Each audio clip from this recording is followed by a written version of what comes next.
किसी ने कहा बिना कलश के प्राण प्रतिष्ठा कैसे होगी? किसी ने कहा बिना कलश के प्राण प्रतिष्ठा कैसे होगी? किसी ने कहा जब चुनाव ही प्राण हो तो सोचो कौन सी प्रतिष्ठा दांव पे लगी होगी। अयोध्या के राम मंदिर को लेकर कविता के जरिए एनसीपी के शरद पवार गुट के नेता अमोल कोल्हे ने केंद्र की बीजेपी नीति मोदी सरकार पर परोक्ष रूप से तंज कसा है। एनसीपी के शरद पवार गुट के सांसद अनमोल कोल्हे ने अयोध्या के राम मंदिर पर संसद में एक कविता सुनाई जो वायरल हो रही है। सांसद कोल्हे ने इस कविता के जरिए प्रधानमंत्री नरेंद्र मोदी के नेतृत्व वाली केंद्र सरकार पर तंज कसा है।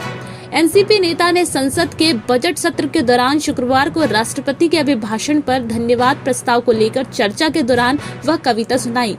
एनसीपी नेता कोल्हे ने लोकसभा में अपने संबोधन के दौरान कहा, मर्यादा पुरुषोत्तम प्रभु श्री राम हमारे रामलला जो विराजमान हुए उसके लिए मैं समूचे देश का अभिनंदन करता हूं। उन्होंने परोक्ष रूप से केंद्र सरकार पर तंज कसते हुए कविता सुनाई।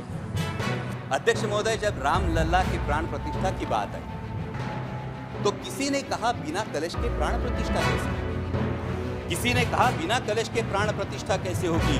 किसी ने कहा जब चुनाव ही प्राण हो तो सोचो कौन सी प्रतिष्ठा दांव पे लगी होगी। लोग तो कुछ कहेंगे, लोगों का काम है कहना, आप जन की बात मत सुनना, सिर्फ मन की बात करना। फिर भी खुश थे हम 500 साल का सपना जो पूरा हो रहा था, हमारे अंदर का हिंदू भी पूरी तरह से जाग गया था। तो चल पड़े अयोध्या की ओर रामलला की दर्शन की आस लगाए। चल पड़े अयोध्या की ओर रामलला के दर्शन की आस लगाए। जो सामने नजारा देखा वो देखकर दंग रह गए। वो 3 मंजिले 400 खंबे 32 सीढ़ियां, जय श्री राम का नारा लगाते हुए हम सीढ़ियां चढ़ने लगे। रामलला से क्या गुहार लगाए ये सोचने लगे। पहली सीढ़ी पर याद आई महंगाई। पहली सीढ़ी पर याद आई महंगाई, दूसरी पर देश में बढ़ती बेरोजगारी, तीसरी पर पत्रकारिता की चरण चुंबकता, चौथी पर सेंट्रल एजेंसीज की संदिग्ध भूमिका। हर सीढ़ी पर कुछ न कुछ याद आ रहा था। हर सीढ़ी पर कुछ न कुछ याद आ रहा था।